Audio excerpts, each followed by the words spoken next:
In a world that seems to move at an ever-accelerating pace, where notifications constantly demand our attention and uncertainty lurks around every corner, anxiety has become our unwelcome companion. Yet thousands of years ago, a group of philosophers in ancient Greece and Rome developed a powerful framework for maintaining inner tranquility amidst life's storms. Welcome to our exploration of Stoicism versus anxiety, ancient techniques for inner peace. Imagine standing in the bustling marketplace of ancient Athens around 300 BCE. The world was different then, but human emotions remained remarkably similar to what we experience today. It was in this environment that Zeno of Citium founded the school of Stoicism, a philosophy that would later be developed by great thinkers like Epictetus, Seneca, and Emperor Marcus Aurelius. What makes Stoicism so remarkably relevant today is its practical approach to managing our emotional responses to life's challenges. While modern psychology has given us valuable insights into anxiety disorders, the Stoics had already developed a sophisticated understanding of how our perceptions and judgments create emotional disturbance, and more importantly, how we might overcome it. At its core, Stoicism isn't about suppressing emotions or maintaining a stiff upper lip, as popular misconceptions might suggest. Rather, it offers a nuanced approach to understanding what truly lies within our control and what doesn't, a distinction that proves crucial for anyone struggling with anxiety in today's world. The Stoics identified a fundamental truth that modern cognitive behavioral therapy would later echo. It's not events themselves that disturb us, but rather our interpretations of those events. As Epictetus famously stated, men are disturbed not by things, but by the views which they take of them. This insight forms the cornerstone of the Stoic approach to anxiety. Consider how often our anxious thoughts revolve around scenarios that haven't happened yet, might never happen, or are entirely beyond our influence. We worry about potential job losses, relationship failures, health scares, or social rejection. The Stoics would ask, what part of this situation truly lies within your control? And how much mental energy are you expending on elements that don't? This ancient philosophy offers us a radical reframing. Anxiety often stems from our desperate attempts to control the uncontrollable. When we fixate on outcomes rather than actions, when we attach our sense of well-being to external circumstances rather than internal virtues, we set ourselves up for psychological turmoil. Marcus Aurelius, who ruled the vast Roman Empire while practicing Stoic principles, wrote in his personal journal, later published as Meditations, "You have power over your mind, not outside events. Realize this, and you will find strength." These words, penned nearly 2,000 years ago, speak directly to our modern condition. But Stoicism isn't merely theoretical. It provides practical techniques for cultivating inner peace, exercises and mental practices that can be implemented in our daily lives. These include the premeditation of adversity, where one visualizes potential challenges to reduce their emotional impact, the view from above, which helps gain perspective by imagining events from a cosmic viewpoint, and the discipline of assent, which involves pausing before automatically accepting impressions as true. What makes these techniques so powerful is that they don't require us to deny reality or pretend that difficulties don't exist. Instead, they equip us to face life's challenges with clarity and equanimity. The Stoics acknowledge that pain, loss, and disappointment are inevitable parts of human experience. But suffering, they argued, is often optional.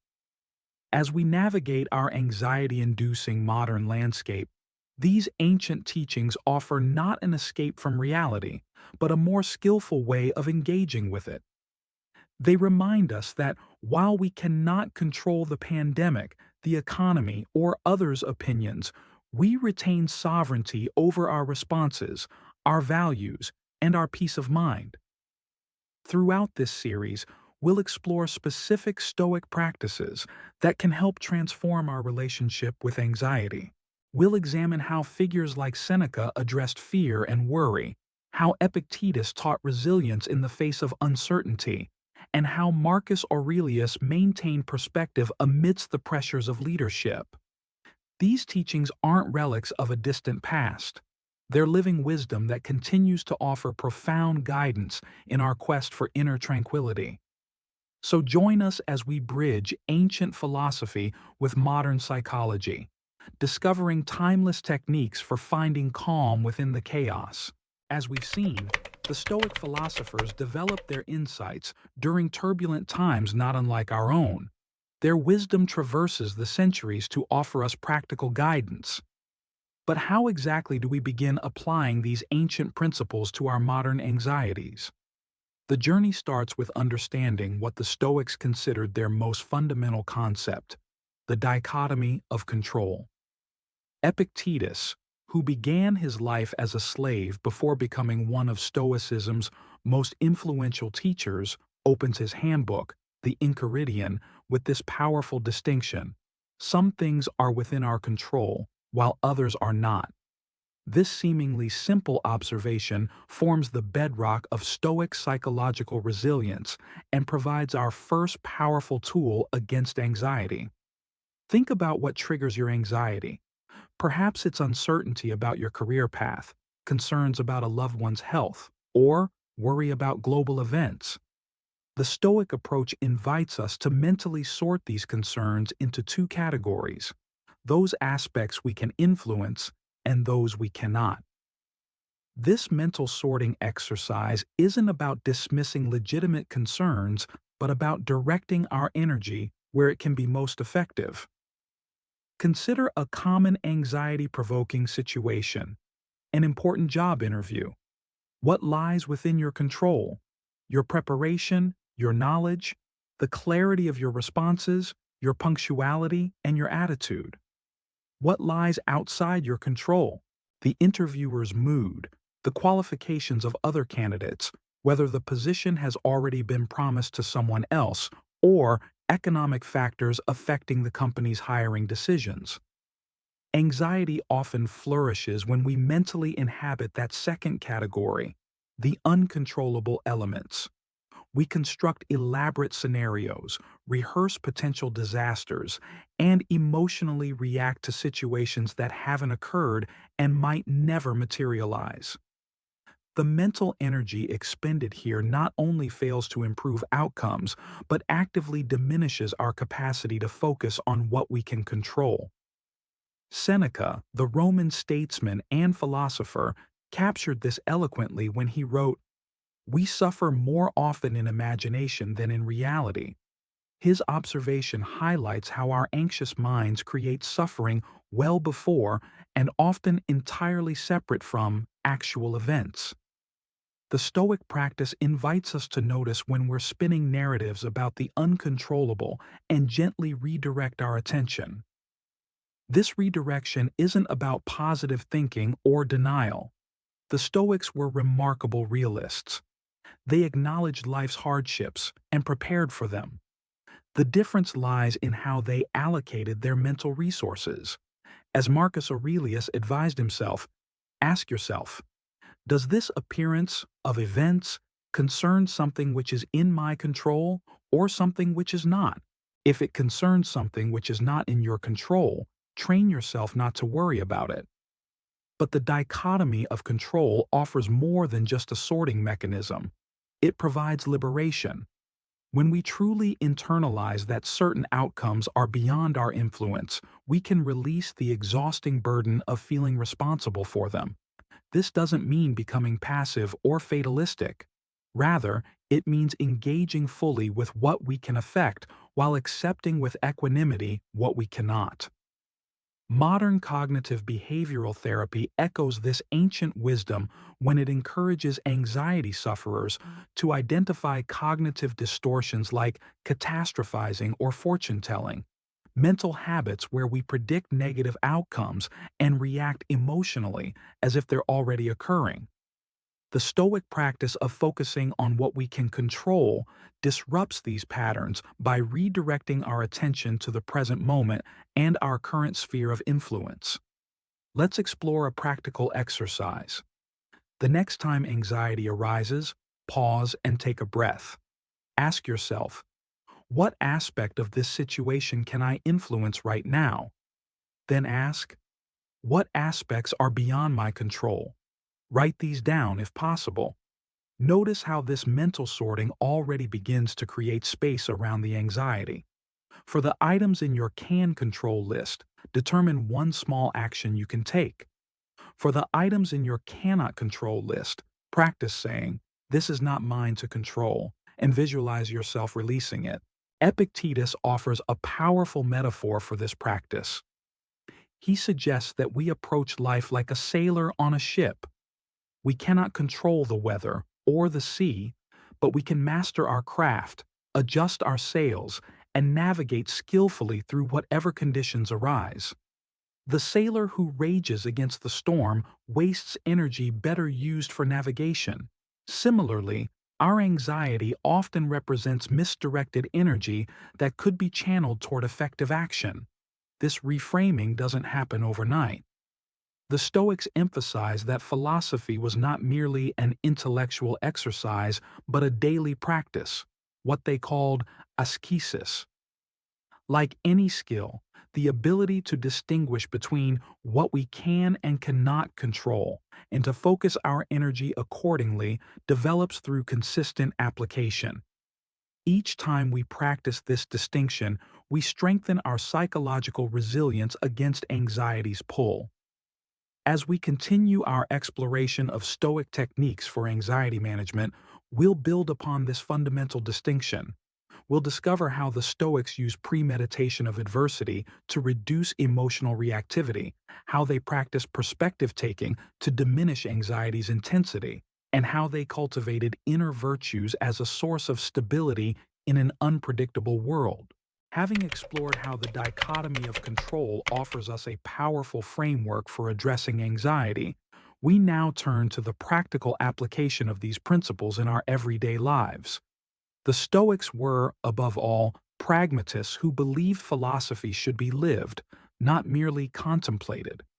Marcus Aurelius, writing in his personal journal by lamplight after long days governing the Roman Empire, reminded himself, "When you wake up in the morning, tell yourself, the people I deal with today will be meddling, ungrateful, arrogant, dishonest, jealous, and surly." This practice, known as premeditatio malorum, the premeditation of evils, might initially sound pessimistic, but it represents one of Stoicism's most powerful anxiety management techniques. Unlike our modern tendency to pursue constant positivity, the Stoics advocated for a measured anticipation of challenges. By mentally rehearsing potential difficulties, they diffused anxiety's most potent weapon, surprise. When we've already considered how we might respond to challenging scenarios, we're less likely to be overwhelmed when they occur. Consider how this might work in daily life. Before an important presentation, rather than anxiously hoping everything goes perfectly, a Stoic practitioner might briefly consider, what if my technology fails? What if I lose my train of thought? What if someone asks a difficult question? By mentally preparing for these possibilities, the anxiety-producing power of uncertainty diminishes. This is not about dwelling on negative outcomes or engaging in catastrophic thinking. Rather, it's about developing psychological readiness. As Seneca advised, he who has anticipated the coming of troubles takes away their power when they arrive. Modern research confirms this wisdom. Studies in cognitive behavioral therapy show that appropriate mental rehearsal of challenging scenarios reduces anxiety and improves performance under pressure. Another powerful Stoic practice for managing anxiety is perspective taking. The Stoics regularly engaged in exercises to expand their temporal and spatial awareness. Seneca encouraged looking at our troubles from a cosmic perspective. How many have passed away before you? Think of all those you knew yourself, how one was carried to his grave after another. This cosmic view doesn't diminish our genuine concerns, but places them within a larger context. When anxiety threatens to overwhelm us, we can practice what modern Stoic scholars call the view from above. Imagine rising above your current situation, seeing it from increasingly distant perspectives: your neighborhood, your city, your country, the planet, the galaxy. From this expanded viewpoint, many of our anxieties naturally recalibrate to their appropriate significance. The Stoics also emphasize community and our interconnectedness with others. While anxiety often turns us inward, Stoic philosophy reminds us of our place within the human family. Marcus Aurelius wrote, "We were born to work together, like feet, hands, and eyes, like the two rows of teeth." This perspective shifts us from self-focused anxiety to purposeful engagement with others. In practical terms, this means that service to others can be a powerful antidote to anxiety. When we direct our attention outward, helping a colleague, supporting a friend, contributing to our community, we often find that our personal worries recede. This isn't mere distraction, but a realignment with our deeper nature as social beings.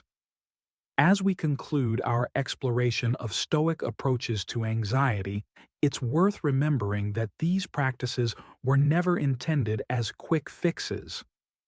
The ancient Stoics viewed philosophy as a lifelong discipline requiring daily commitment.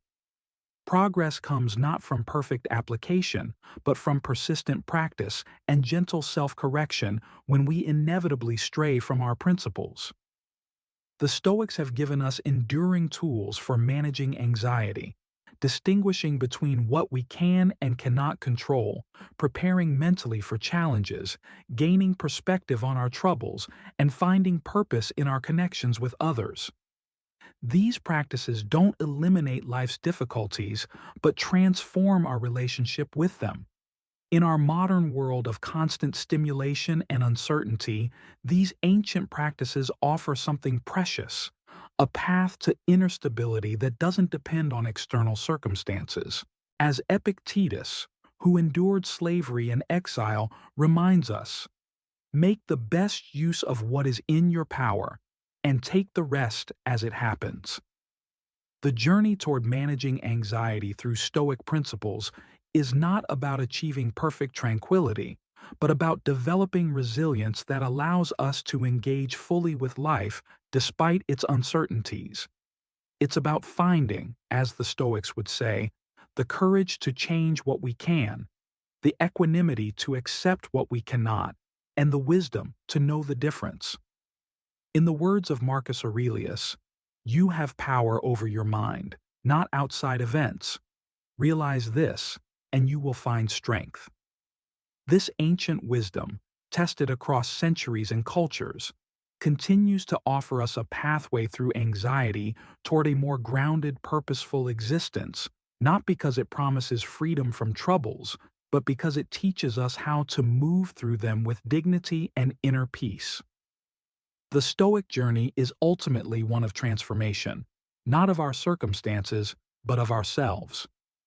And in that transformation lies the most profound answer to anxiety that philosophy has ever offered.